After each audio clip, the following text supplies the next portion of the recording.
we're standing here in my living room in Tokyo, Japan, and I'm going to show everybody just how amazing Bitcoin is by sending 100 euros worth of Bitcoin as of today's value through my TV, onto the camera, onto the TV in the Netherlands, and anybody with their Bitcoin wallet ready that scans what they're going to see on the screen in a moment will be able to claim the 100 euros worth of Bitcoins. And there's nothing that anybody can do to stop it or to freeze your account or block it or control it in any way. So on the TV here, we have a Bitcoin address that I've just generated. And I have my phone here. I'm going to scan the QR code for the Bitcoin address on the TV. Now I have it. I'm going to send 100 euros worth of Bitcoins to that address. So we'll hit send. And anybody can monitor on blockchain.info the balance of this address. There it is, 100 euros worth of Bitcoins just arrived at this address. So total received 100 euros, final balance 100 euros. Just like that. So on this next screen you're about to see, anybody with their Bitcoin wallet that scans the private key that corresponds with that address will be able to claim that money just by scanning the code that you're about to see on your television.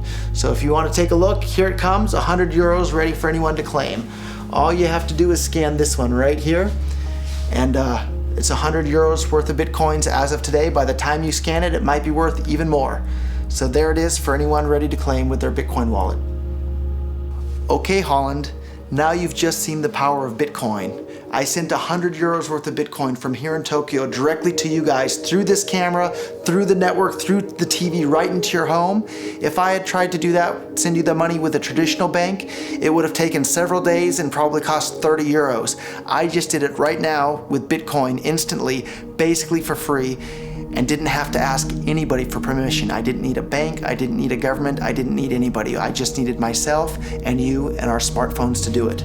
That's the power of Bitcoin. This is Backlight. Welcome to a world in which we can be our own bank.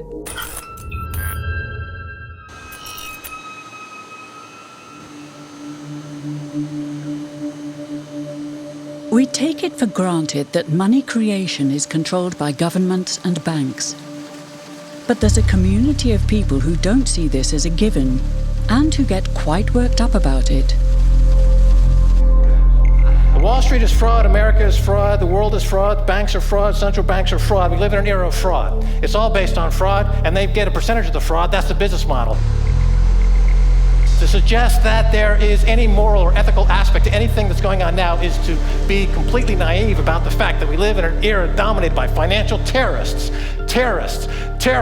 jihadis of banking. They're here to kill you and themselves. They believe in an ideology, not the Quran, but Adam Smith, that they completely misread and interpret as something to justify their blowing themselves up. Janet Yellen's a terrorist! Mario Draghi's a terrorist! The Central Bank of Japan is a terrorist! These are the real terrorists! Funds received.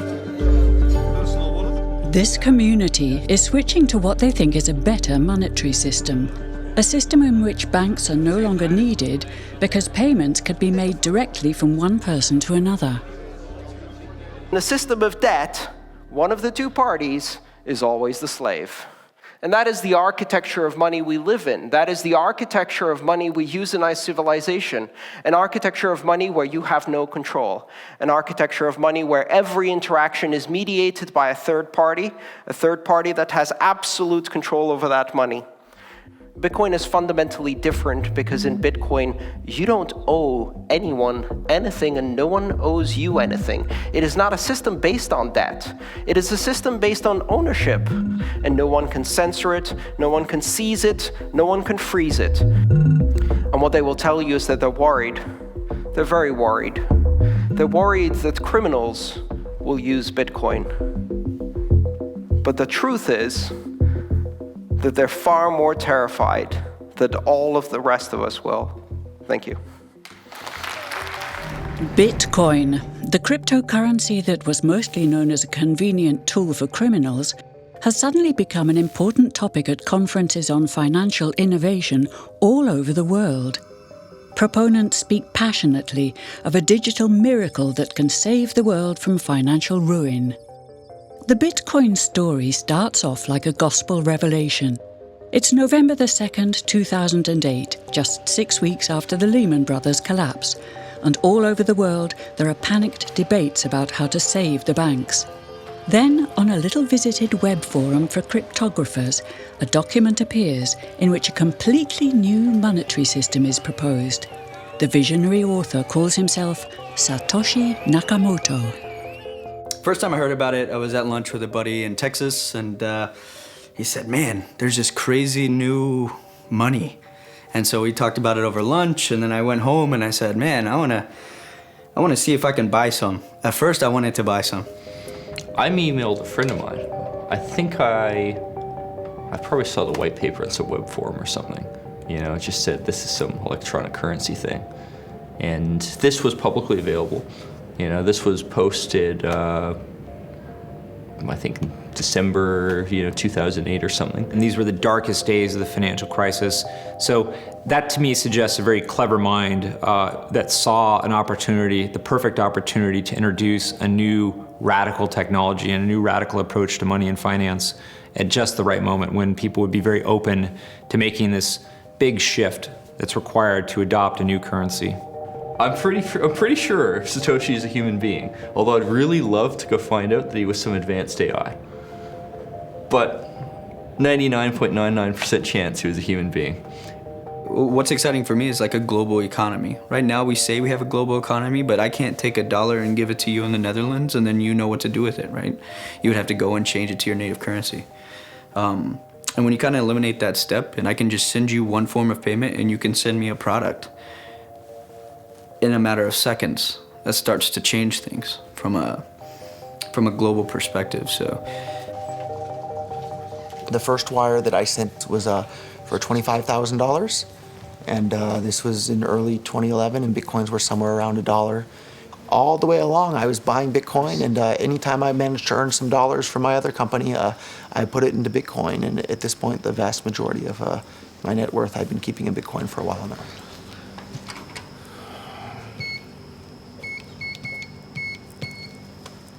I'm glad you didn't get the parking pin.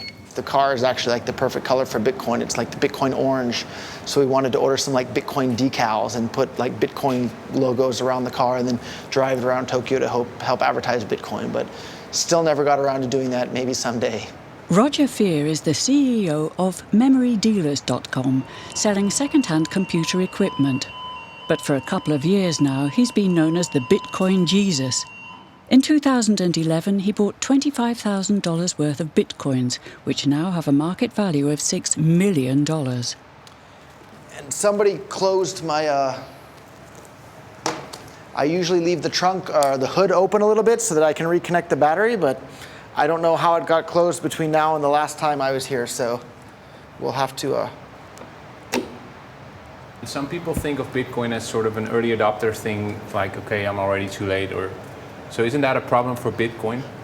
So thinking that it's too late to get involved in Bitcoin is like thinking it's too late to get involved with the internet or too late to get involved with using a cell phone. Like, it's not too late to get involved with Bitcoin. Bitcoin's going to make your life easier in so many ways. And the price of Bitcoin, too, it's not too late for that either. Bitcoin's like $270 a Bitcoin right now. If Bitcoin becomes really popular all over the world, Bitcoins are going to have to be worth at least tens of thousands of dollars a Bitcoin, if not hundreds of thousands of dollars per Bitcoin. So thinking it's too late to get involved with Bitcoin is like thinking it's too late to get involved with using the internet. Of course not. Like, it's ubiquitous in our lives, and Bitcoin's going to become ubiquitous in our lives as well. Perfect money should have a limited supply. That's one of the most important things. It needs to have a limited supply. It needs to be easily recognizable. It needs to be durable. It needs to be transportable.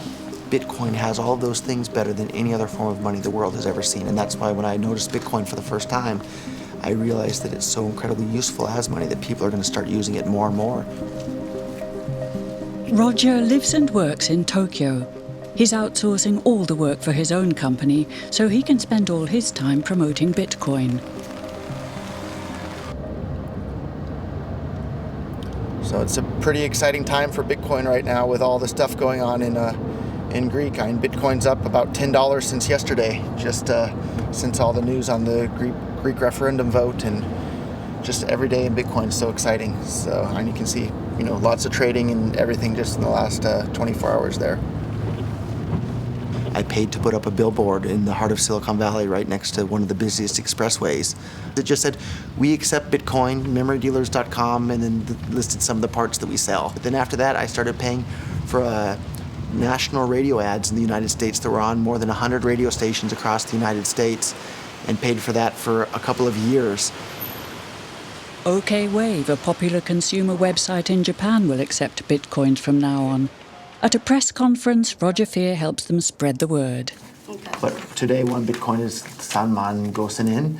だけど Bitcoin 世界中人気になったら絶対何百万円とか何千万円ならなければならない。絶対 Bitcoin は人気になったら。ロジャーさんから説明をしていただきますので、ロジャーさんぜひビコをご説明いただければと思います。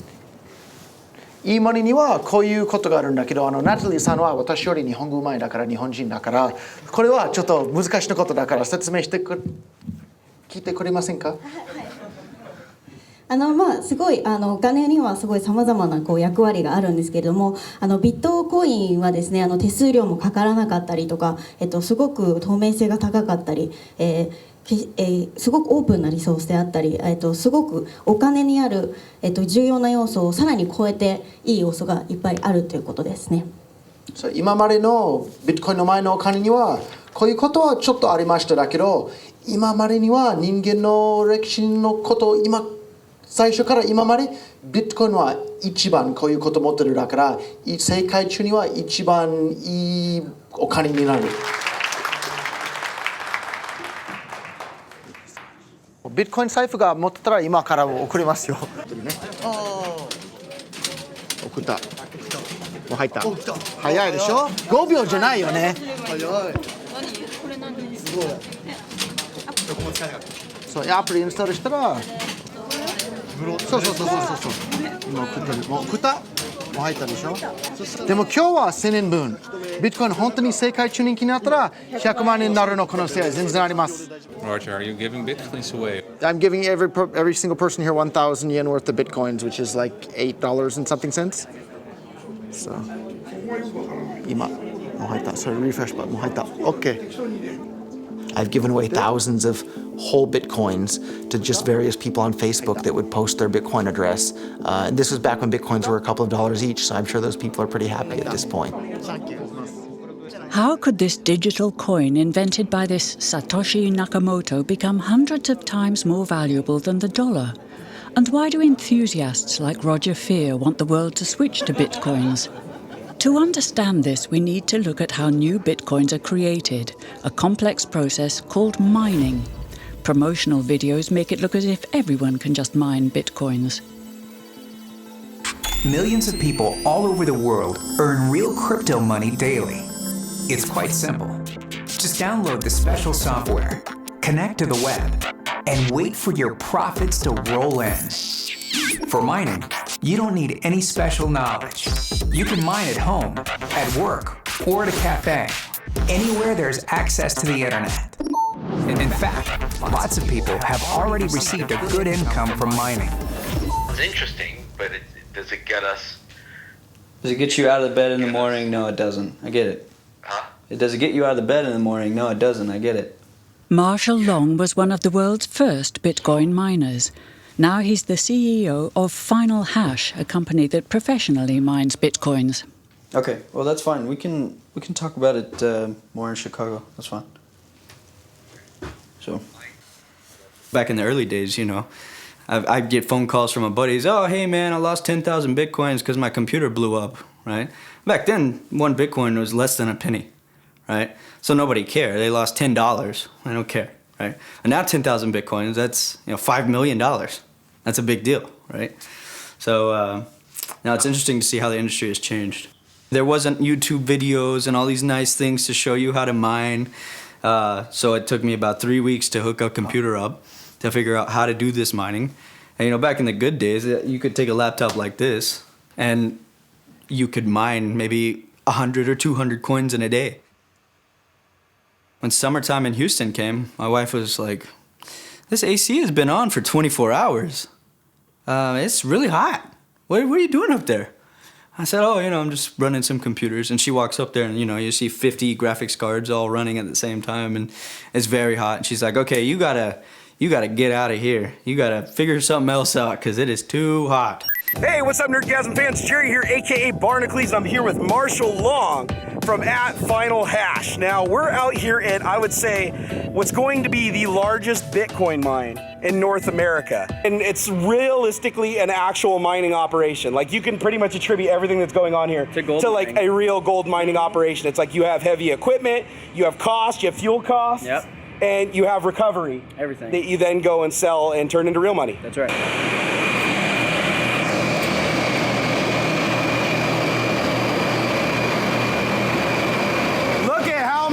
Machines are in here. You got S4s, S5s, everything. Actually, this looks like it's mostly S4s, huh? Mostly S4s in here. This is literally the loudest place ever. It's like being in a wind tunnel. You got air blowing through the top. Move your hair around. I mean, these things are all blowing out massive air. Now, the cooling in here is so efficient that if you put your hand back here behind the units where they're drawing air, it's freezing cold. It is nice, ice cold air coming in here. You put your hand in the front, down the center, it is burning, burning hot. So if you're asking yourself, is Bitcoin mining profitable? On this scale, hell yes it is. A Bitcoin is the reward for solving complex mathematical puzzles, and Bitcoin miners let their computers work day and night to complete these tasks.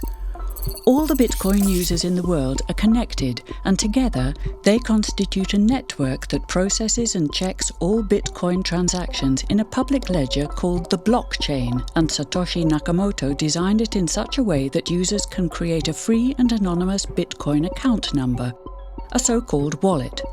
Satoshi's invention eliminates the need for a central bank, because all the users together are the bank. But early Bitcoin users had no idea how big Bitcoin and the blockchain would become. I think sometime in spring of 2010, I could be wrong on the exact dates, but basically someone put out a request saying, hey, I'd like to buy something with Bitcoin. Will anyone buy me a pizza? And I believe someone here in England bought the person in Florida a pizza for 10,000 or something Bitcoins. I mean, it'd be worth, a very large sum of money today. And that was the first Bitcoin commercial transaction. Garrick Heilman, an economist at the London School of Economics, was one of the first scholars to study Bitcoin and the blockchain as a serious monetary system. As a scholar, did you sort of label it, or was it something totally new to you? It looked very different to me. I mean, as soon as I heard the word decentralized and the fact there was a network powering this currency rather than a central issuer, that immediately captured my interest as something quite different based on what little I knew about alternative currencies at that time.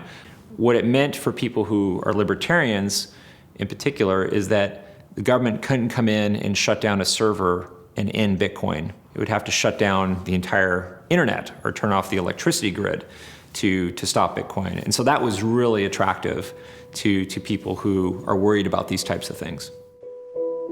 Many of the early Bitcoin enthusiasts were libertarians who saw Bitcoin as the ultimate remedy for state intervention. This was also what attracted Roger Ver to Bitcoin. In his early 20s, he was a candidate for the Libertarian Party in California.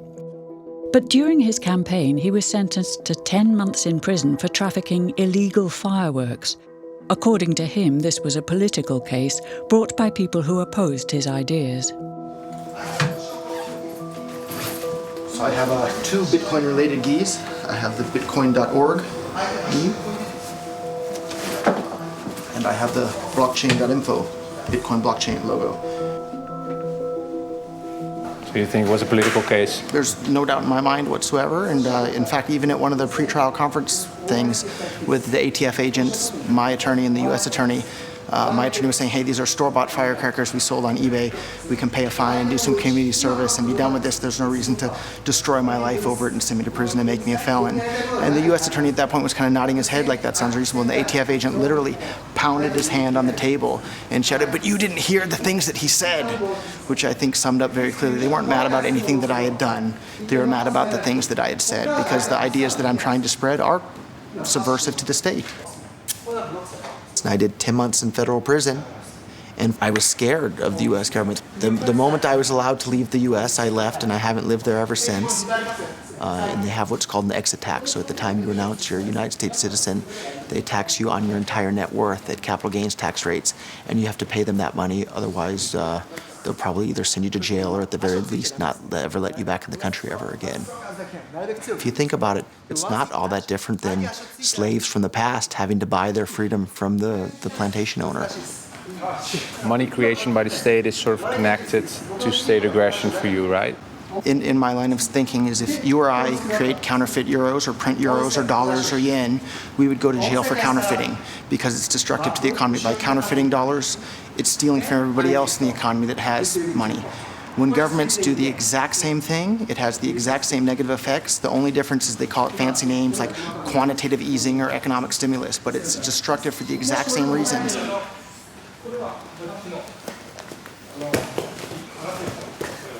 My hobby growing up and in high school and since has been studying economics. And the more you study economics, the more you realize that all these government interventions in the economy prevent the world from becoming as wealthy and prosperous as it otherwise would become. And suddenly now we have this tool that separates money from state. Like everybody today thinks that separating church and state, yeah, of course they should be separated. But a couple hundred years ago, it was, heresy to say that church and state should be separated. And today it sounds maybe a little bit crazy to say that money and state should be separate. But I think in another decade or two, people are going to think, oh, what the heck were we thinking, letting governments be in charge of money? That caused so many problems and so many misallocations of resources around the world. Of course, Bitcoin is better. Okay. Thank you. Why is the government's and banks' monopoly on money creation seen as undesirable? In his white paper, Satoshi Nakamoto didn't express his opinion on this. But it does seem that he wanted bitcoins to appreciate rather than depreciate, unlike money.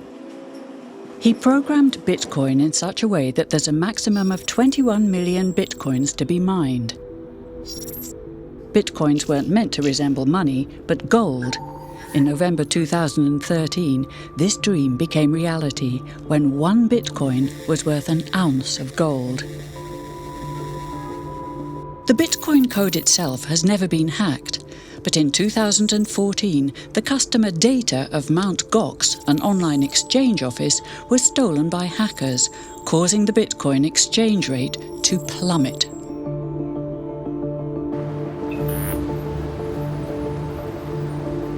At the Financial Times in London, journalist Izabela Kaminska has been critically following the Bitcoin exchange rate and community since the very beginning.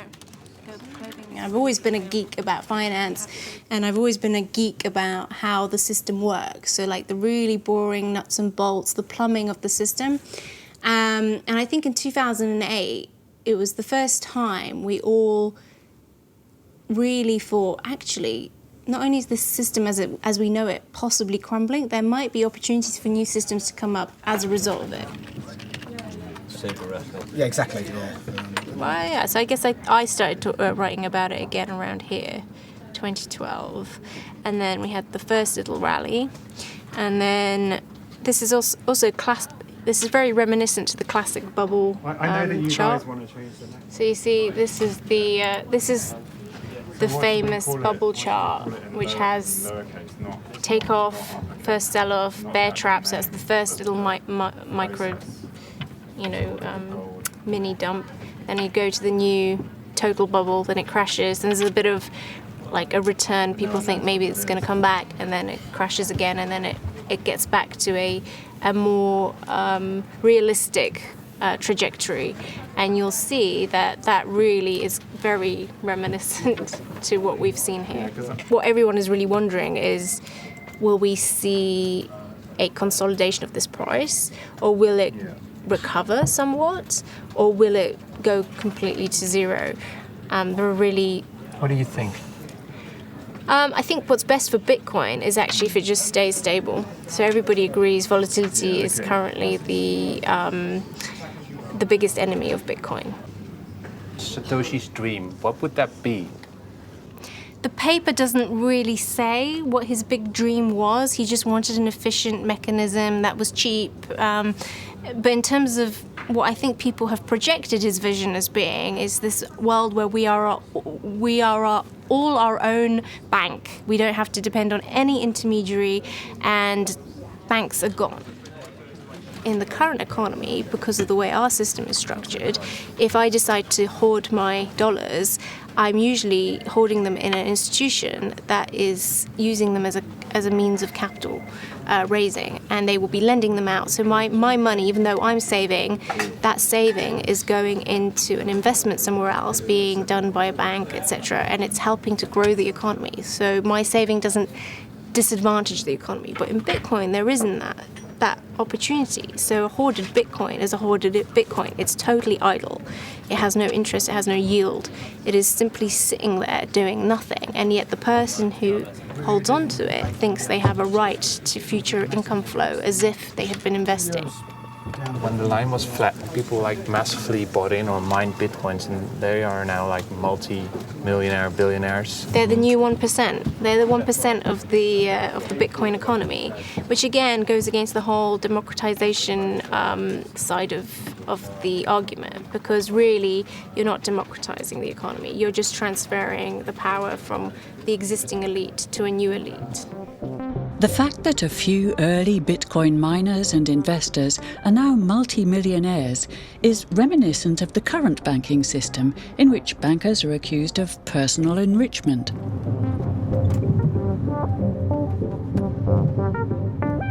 So I got this degree in international development, and I was with my dog on this hill, and I was like, yeah, what could I do? I could go try and work, and so maybe say East Africa. I could try to go and explore economies there and see what's happening. I could try all these things, and then I was like, why don't I just try and break into the financial sector in London? That would actually be really, really fascinating. That'd be really amazing. And then once I had that thought, I just became obsessed with this idea. Brett Scott is the author of the book Hacking the Future of Money, about reforming the financial sector.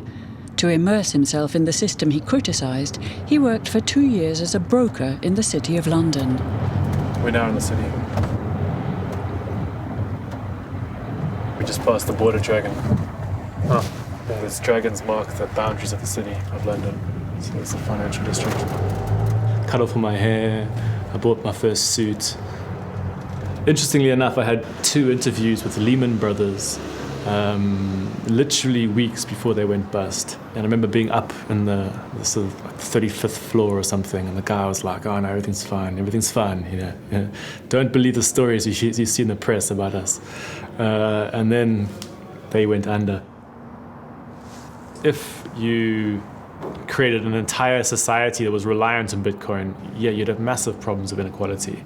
But it's very important in that it forms a kind of counterpower to the existing bank payment system. So while I can critique Bitcoin as much as you want, I'm always aware that the existing bank system is highly flawed, and I like the fact that this exists as an alternative.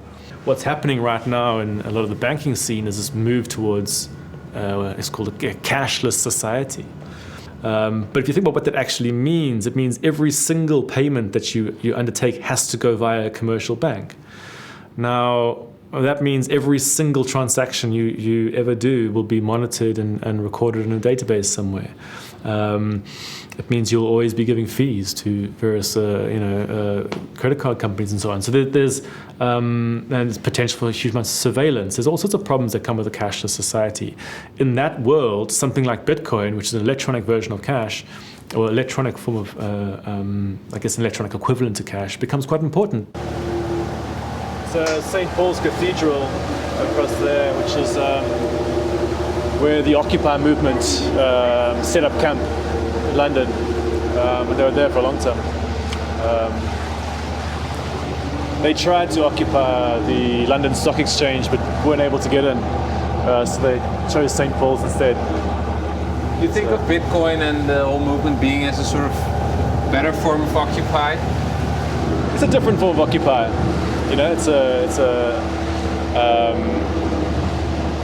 Maybe it's a follow-on from the Occupy movement in some ways. Bitcoin, as a form of protest against the current banking system, is propagated in the Netherlands by 3 Bitcoin enthusiasts who have created an app called Bitkassa and who are now trying to convince all retailers in Arnhem to accept Bitcoins. Als ik nu mensen spreek over hoe Bitcoin werkt, dan kijken ze in eerste instantie soms vreemd op van, goh, werkt dat zo en wat bijzonder en apart. Maar diezelfde mensen weten ook helemaal niks van hoe het huidige systeem eigenlijk in elkaar steekt. En dat is echt ook bijna niet te geloven eigenlijk. Nee. Hoe dat Mensen willen het ook. Je merkt vaak dat het stuit op weerstand of gewoon ontkennen. Van nee, het kan niet dat daar een klein clubje bedrijven is die al het geld maken. En dat wij niet alleen als individuen, maar ook als bedrijven en zelfs als overheid, dat bij die banken moeten lenen. Terwijl die banken dat letterlijk uit het niets maken. Dus ja, dat vind ik super scheef. Nou, we zien hier de plattegrond van Arnhem. Dit is een beetje het centrum van de stad. We hebben hier het modekwartier. En je ziet dat de bitcoin-acceptanten zitten verspreid. Maar met name in het centrum hebben we een enorme grote hoeveelheid bitcoin-acceptanten. Kun je zonder euro's gewoon een week een leuke tijd hebben in Arnhem? Dan vermaak je je uitermate goed, ja. Je kan overnachten, je hebt vrije tijdsbesteding. Je kan naar het wijnmuseum bijvoorbeeld, en bowlen. Ja, er zijn al verschillende toeristen geweest, eigenlijk Bitcoin-toeristen, die speciaal naar Arnhem zijn gekomen omdat we hier iets hebben opgezet waarmee je gewoon met gemak een weekend een hele leuke tijd kan hebben en alleen maar bitcoins kan uitgeven. Hoe is het verder? Loopt nog niet echt storm met de betalingen, geloof ik? Nee, dat valt wel mee. Er zijn wel enkele mensen geweest die hebben betaald met de bitcoin. Ja, maar kan nog wel wat meer, geloof ik. Altijd. Ja. Eigenlijk liever meer als met pinautomaat, maar ja, dat is afwachten allemaal. Hè. Weet je, iedereen is verkikkerd op die pinautomaat of dat pinpasje. Maar iedereen die loopt met een smartphone. En als je die banken dan neemt, die nemen gewoon te veel geld voor alles. Dus je moet die pinautomaat huren of kopen. Je moet bundels kopen. En dan de stortingen moet je betalen. Al die dingen, als je dat allemaal bij elkaar optelt, dat kost gewoon te veel geld. En u als ondernemer krijgt dus bitcoins. Ja. Maar u krijgt via Bitkassa systeem krijgt u euro's uitbetaald. Ja. En wanneer zou u ervoor kiezen, denkt u, om die bitcoins te houden en te zeggen, ik hoef ze niet omgewisseld te hebben in euro's, ik hou ze wel als bitcoins? Als het echt daadwerkelijk omslaat. Dus dat je ook echt in de gaten krijgt van jongens, nou gaat er echt een sneeuwbal rollen, dus dat die meer wordt. En dan ben je denkt van nou gaat het lukken en dan gaan we gewoon verder. Dan ga ik gewoon verder. Deze studenten die hebben van de hand allemaal bitcoins gekregen. En vanavond gaan we die uitdelen. Ja? Nou, ik verstuur nu die bitcoins en dan zou het bij jullie allemaal tegelijk moeten binnenkomen. Het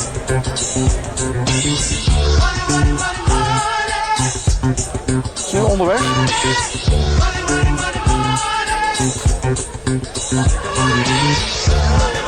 Binnen? 12,79. En wat is het verschil volgens jullie met de euro? Dat hij veel meer heen en weer gaat. Ja, je weet eigenlijk niet echt wat je hebt in principe. Want zoals nu hadden we 12,69 en nu hebben we weer 12,72. Beside the ease of use, the Arnhem students have also noticed a less pleasant quality to bitcoins: the fluctuating exchange rate compared to other currencies, which could make a beer a couple of cents cheaper or more expensive between ordering and serving. So Bitcoin, in my definition, is not money. The key to something being money, in my opinion, is that it's a widely used unit of account, meaning that goods and services are priced in it. So when you go to the coffee shop, you see something priced in Bitcoin. That's not true. There are coffee shops where there are prices in Bitcoin, but that price is changing constantly based on the currency it's linked to. So the pound, for example, here in England lost 20% of its value recently, but the price of coffee didn't change. It was still 99p. That's what it means to be a unit of account, and Bitcoin is not that. The price adjusts based on its exchange rate continuously. Do you see Bitcoin as a form of money or as digital gold? So I see gold as money, and I see Bitcoin as having all the same properties of gold, with one property that, actually a couple properties that are even better. So gold is kind of hard to divide. Bitcoin divides down to 8 decimal points instantly, super easily. Gold is really, really difficult to transport. If I want to transport gold from here to Moscow, it'll cost a bunch of money to do that, and it's dangerous, and you have to have armed guards and who knows what. With Bitcoin, I can send Bitcoin from here to Moscow or to Holland instantly, just like that, basically for free. I don't have to pay for a bunch of armed guards. It just happens almost like magic.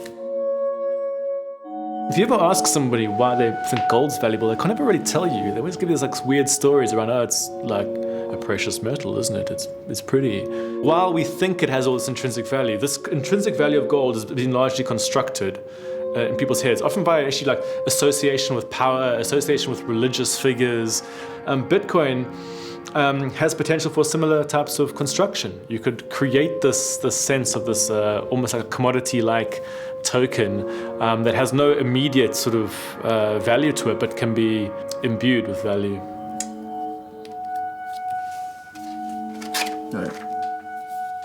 As more people start to mine, they become harder and harder to find. So it's kind of been I correlate it to like an arms race, right? The guy with the biggest gun wins at this point. So this is the newest place we've started working on here. This is a place in the mountains in China. It's cool and it doesn't rain that much, so we can cool it very efficiently. How much do you pay for that electricity on a daily basis? All in, all of my mines together, we're probably paying about $100,000, maybe a little bit more. A day? Yeah. You're paying $100,000. I'm sorry, that's per month. I'm sorry. Oh, okay. But Bitcoin in general, all myself and all my colleagues combined, it's about $1 million a day in power. In power consumption. Yeah. And you guys generate what worth of coins? We're generating. Of course, it depends on the price, right? Mm-hmm. But current market price. Right. So we'll just say for $250. We'll just put the price at $250 for easy numbers. You're finding roughly around 25 Bitcoins every 10 minutes. So you just take that and times it by an hour. So you're finding around 150 Bitcoins an hour. Take that times 24 and then you do that times 250. Do some back of that. So we're making about $900,000 per day. So a lot of people ask, how is that possible? And the reality is a lot of the Chinese guys, they are mining at a negative profit. One of my friends in Beijing, I met him last month. I met him up again and I asked him, last time I checked, man, your power was pretty expensive. Why are you still mining? And his only words were, I can't stop. So what do you mean you can't stop? You're losing money. He's like, well, I can't. I have all these, pieces of equipment and I just can't stop. It's gold fever, right? That's right. And it's interesting because a lot of my colleagues don't see it as a business subconsciously, right? They kind of get addicted to it and kind of get crazy about it.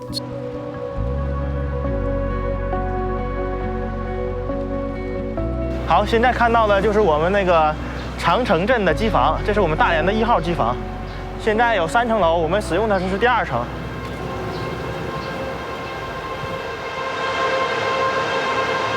我们每天的产币量，像这种规模的产币量，大概是在20到25个币之间，大概有3000台左右。那员工大多数的时候，只要在工作时间都是住在这儿的。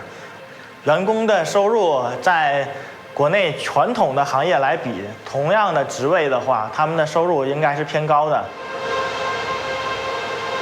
这是我们员工的休息的地方，员工的生活很简单，基本上是很枯燥的。大多数时间除了看管机器，那可能就是睡觉、看看书、看看手机这样。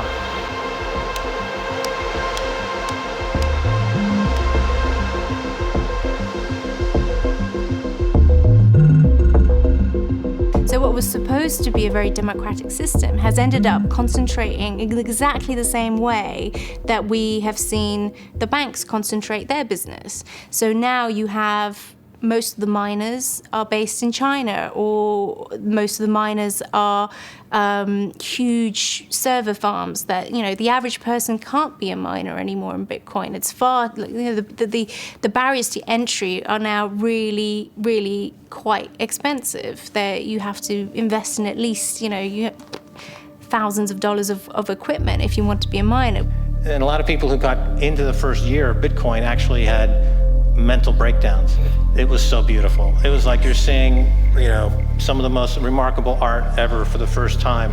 One of the qualities that I don't like about the community is that it's extremely absolutist, it's very politically led, and it assumes that its political ideology is the correct one, and it kind of thrusts its political ideology on everybody else. So I always say, I don't want political ideology when I'm paying for my coffee. I just want a payment network that works and that allows me to benefit from smooth transactions. Lots of paper money. So this is a receipt, and this is my public address and private key. You got it covered for us, so we cannot film it. That's right. Bitcoin.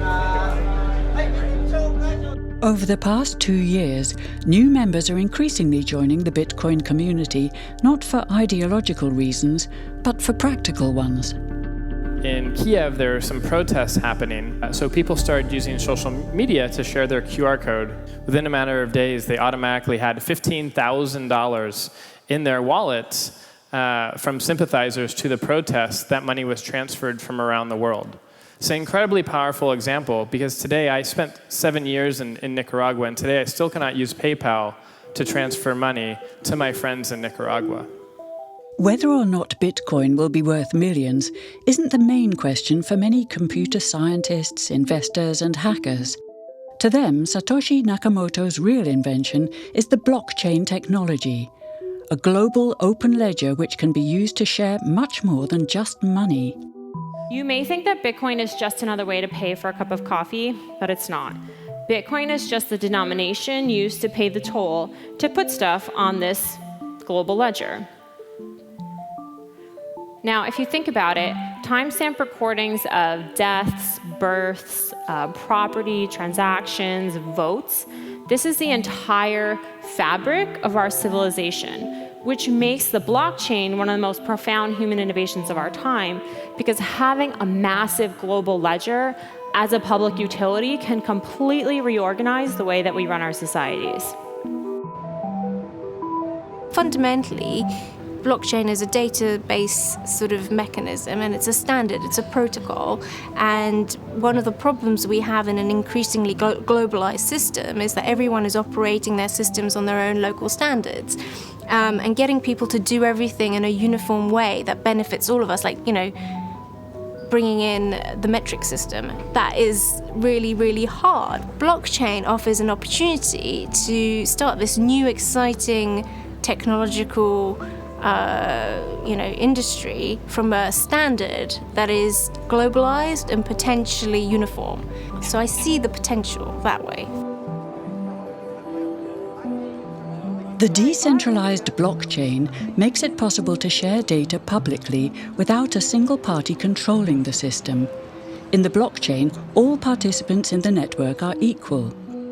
Maybe inventor Satoshi Nakamoto saw Bitcoin as just the first experiment with this form of digital democracy. I think blockchain technology is really authentically fascinating. I think it's anybody who ignores it and writes it off is probably making a mistake. I think it's definitely not going to get smaller. But to this day, the true identity of the architect behind this revolutionary technology remains a mystery. We can't ask Satoshi questions, which is really frustrating, right? But it's also, again, part of, I think, the magic of Bitcoin is that, we can all kind of imagine this technology, for, as we see it, rather than just as Satoshi did. So it could be used in this way, even if Satoshi didn't intend it to be this widely, worldwide distributed thing. I think Satoshi probably did, but, it still could be that, and we can make it that. Satoshi around here somewhere in Tokyo? Yeah, I think I see him right there. Oh, that's a question I get a lot, actually. A lot of people have asked me who Satoshi is since I got in so early. I think I've got a pretty good idea, but I like to keep that one close to my chest. So. Why? Tell me. because I'm not 100% certain. And the reality is it doesn't really matter, right? It doesn't matter who Satoshi is, because now it's kind of grown beyond like a pet project, right?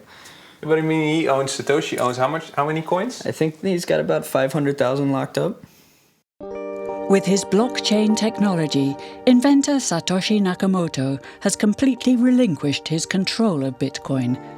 But he does own 1/20th of all Bitcoins himself. So if one day Bitcoin does become widely accepted as a currency, he will be one of the richest people on Earth. People might find that scary, a new currency or a system based on an inventor who owns already, well, 1/20th of all the currency he invented. Yeah. Isn't that a problem? Satoshi invented one of the most important inventions in the entire history of humankind that's going to improve the lives of everybody on the planet for the better. If he had half of all the Bitcoins, he would still deserve it. Who do you think Satoshi is? I think it's probably a band of people who decided that a nom de plume was the best way to go, precisely because if it did take off, there would be too many consequences for an individual, one person, or even a group of people. And from my perspective, you never make a move of this sort without a myth. You need a sort of foundation myth. Every good sort of system of power has a foundation myth, and it's always best if the leader is either anonymous or aloof or in some way distant from the public, because you have to create a sort of mythology around him. And because Satoshi, nobody knows who he is. If we knew who he was, it would almost ruin the whole thing for everybody, I think. Why did he disappear, you think? He undermined the ability of every single government on the entire planet to control the money supply. And that's how every single government in the world is controlling their citizens and their economies today. And he just basically, knocked their feet right out from under them with the invention of Bitcoin. And I'm sure that's going to make a lot of people who want to control other people by force really, really upset. So yeah, I think it's really, really smart for him to have disappeared. And for me, it probably would have been smarter for me to keep quiet too, but Bitcoin's too exciting for me to stay quiet about. I think a lot of people are underestimating the way in which Bitcoin and the blockchain are going to change the power structures in society in general. I mean, I grew up in the US and I see all these people like, yeah, nuke everybody in the Middle East and kill them all. And then they have the former Secretary of State Madeleine Albright on 60 Minutes, one of the most popular news shows in the US. And they ask her, they said, like, there's reports that more than 500,000 Iraqi children have died as a direct result of US sanctions.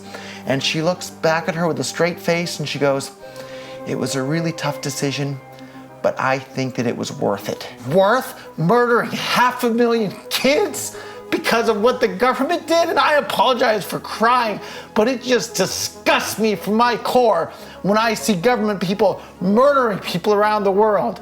It's not just theoretical, these are real people with real lives. And it's real people, and Bitcoin has the power to undermine everything they're doing to people around the world. And I'm sorry for shouting, but it just disgusts me what these people in government do. And they do it through central banking and through the control of the money supply, and Bitcoin takes that away from them.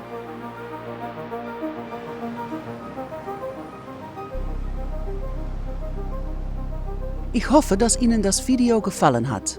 Klicken Sie hier, um das empfohlene Video anzusehen. Bitte abonnieren Sie unseren Kanal, um Updates über VPRO-Doc zu erhalten.